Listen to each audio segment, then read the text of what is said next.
Oi, eu sou a Alexa Gomes, esse aqui é o Felipe Vieira e a que está na câmera é a Ana Clara. Nós somos alunos do Colégio Paradigma do segundo ano do ensino médio e aqui nós vamos fazer uma breve videoaula do nosso trabalho de história para explicar sobre o nazifascismo. A gente vai explicar, eu e o Felipe vamos explicar os conceitos, características, de onde surgiu e desenvolvimento, e a Ana vai gravar e editar todo esse vídeo. Enfim, vamos para lá. O nazifascismo é uma doutrina política que surgiu lá pela década dos anos 1920 e durou até o final da Segunda Guerra Mundial.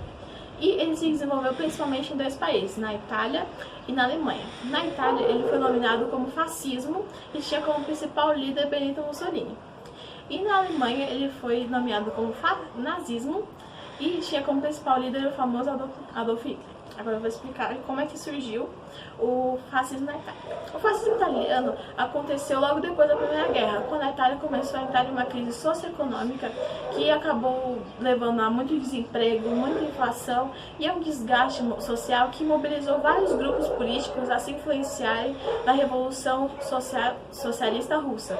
E dentro desse partido socialista que se encontrava Benito Mussolini, que era uma pessoa muito favorável à participação na Primeira Guerra Mundial pela parte italiana. Só que por isso ele foi expulso desse partido e acabou levando ele a tomar várias posições de direita e muitas atitudes que eram muitas atitudes de comunicações ritualizadas que estabeleceram as bases do fascismo. Porém, o fascismo só começou a criar força quando eles começaram a enfrentar os movimentos comunistas, que eram muito temidos pelo povo na época. E em maio de 1921, os fascistas elegeram 35 deputados, e entre eles estava Benito Mussolini. E eles conseguiram fundar o Partido Nacional Fascista, que foi muito apoiado pelas grandes indústrias. E em outubro de 1922 que aconteceu a Grande Marcha sobre Roma, que foi onde multidões fascistas usando camisetas negras marcharam sobre as ruas de Roma e fizeram o rei Vítor Emanuel III a substituir o seu primeiro-ministro por Benito Mussolini, que foi quando o novo governo ficou em maioria fascista, o que ajudou muito a eles se elegerem em 1924, tornando isso o germe da ditadura italiana imposta por Benito Mussolini. Mas ele não parou por aí. Um tempo depois, muitas coisas aconteceram até lá e Benito Mussolini se juntou a Hitler na Segunda Guerra Mundial. Falando de Hitler, agora eu vou explicar sobre o nazismo na Alemanha. O nazismo ele aconteceu logo após a derrota da Alemanha na Primeira Guerra Mundial, que foi quando o Tratado de Versalhes, que para quem não sabe, o Tratado de Versalhes foi um tratado que fez com que a Alemanha assumisse toda a responsabilidade, tanto legalmente quanto moralmente, pela guerra. Esse tratado fez com que os alemães tivessem que pagar muitas indenizações bem pesadas dos países vencedores. Isso fez com que eles perdessem muitos territórios e tivessem que reduzir muito o seu exército. Logo, vários partidos de direita alemães começaram a culpar os socialistas, comunistas, judeus, etc., por todo esse acontecimento. O Partido Nacional Socialista dos Trabalhadores Alemães, ou como era mais conhecido, o Partido Nazista, era um desses partidos da época. E como ele era contra as greves que estavam acontecendo, as greves operárias estavam acontecendo por conta de toda essa situação, ele foi muito apoiado pelos grupos empresariais. E em 1923, a Alemanha não tinha mais nenhuma condição de pagar todos esses impostos e dívidas, tudo que eles estavam devendo por causa do tratado. E a economia alemã perdeu totalmente sua força e o país começou a viver um ciclo de inflação descontrolado. Agora, pulando um pouquinho, eu vou falar um pouquinho sobre Hitler agora, para vocês entenderem mais ou menos como é que ele era. Ele já era membro do Partido Nazista nessa época. Só que ele participou de um golpe para tentar assumir o poder do Estado Baviera. Só que ele fracassou e ele acabou sendo pego e preso por 9 meses. Enfim, foi onde ele escreveu um livro. É uma história muito grande que não é o assunto da aula de hoje. Tá, e agora eu vou explicar o próximo. Próximo não, mas o presidente alemão eleito em 1932, o Marechal Hindenburg, um herói que era considerado um herói alemão estava buscando uma saída para todo o isolamento que foi feito por causa desse Tratado de Versalhes. Porém, os nazistas tinham como candidato, que ficou em segundo lugar, justamente quem? Hitler. E por mais que eles tivessem perdido, os nazistas eram individualmente o maior partido nazista da Alemanha. E também por eles serem organizados de forma militar, eles atraíram muita atenção e um apoio eleitoral da grande massa que tinha de desempregados por causa da crise de 1929, que fez com que as 12 cadeiras que os nazistas tinham no parlamento se tornassem 107. É uma grande diferença que fez. E após o país começar a passar por uma crise social e política, o presidente Hindenburg ele nomeou o seu ex-adversário Hitler o novo chanceler do Estado.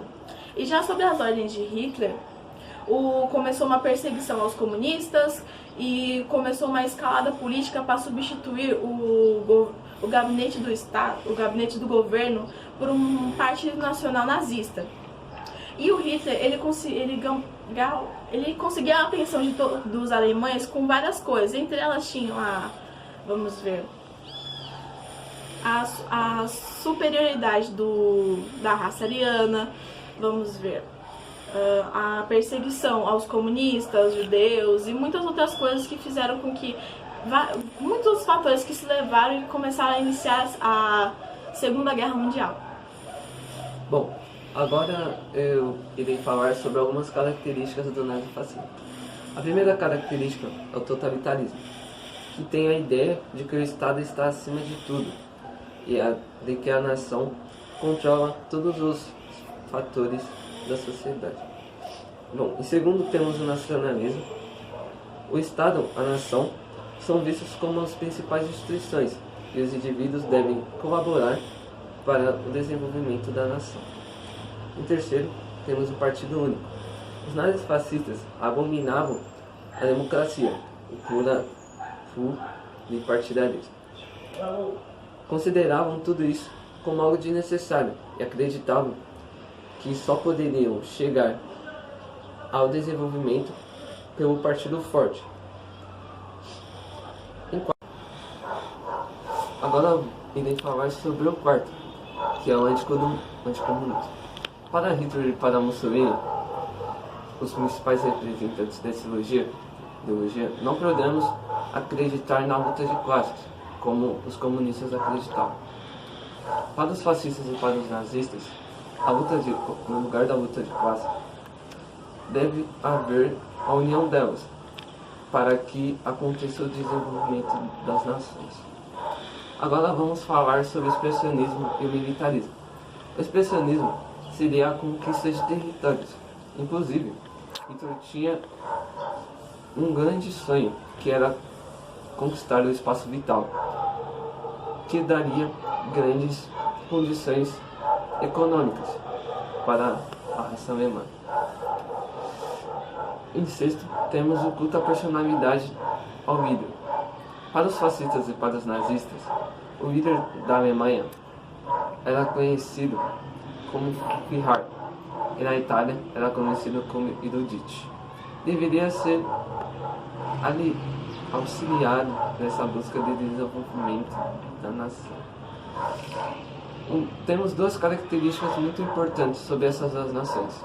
Em primeiro, o corporativismo do fascismo, em segundo, o racismo do nazismo. Vamos começar com o corporativismo. O corporativismo, para Benedito Mussolini, era o desenvolvimento. Por corporativismo, Benito Mussolini acha que o desenvolvimento só poderia ser alcançado com a união das classes, como foi dito anteriormente. E o racismo, pelo lado nazista, com um grande antissemitismo, que é a perseguição aos judeus. Isso tudo vai ser elaborado e colocado em prática através da construção de campos de concentração, e será o final. Entende-se por corporativismo Benito Mussolini é o Benito Mussolini. Respira.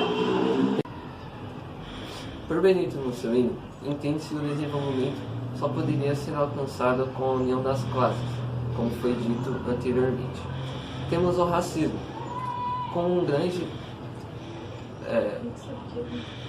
antissemitismo, que é a perseguição, o ódio aos judeus. O plano de exterminar os judeus foi colocado na solução final, com o extermínio de milhões de judeus em um campo de concentração na Alemanha. Bem, isso é um geral do que vocês precisam saber sobre o nazifascismo, que é a junção desses dois regimes, né? E agora eu vou responder uma pergunta que tem sido muito questionada ao longo do tempo, que é se o nazifascismo é de direita ou é de esquerda. É muito difícil a gente definir se ele é de direita ou se ele é de esquerda, porque são muitos contraceptivos que envolvem isso, né? Porque o principal ponto que caracteriza é a centralização de poder e o totalitarismo. Então não tem como a gente diferenciar se é por um lado, se é pelo outro, porque não tem como, ele não deve nem será definido assim. É basicamente isso, ele é basicamente uma centralização de poder e é totalitária. Esse é o regime, basicamente, não tem uma definição certa para isso. Espero que vocês tenham aprendido e a gente vai mostrar agora nos créditos os sites em que a gente pegou todo o conteúdo da nossa pesquisa.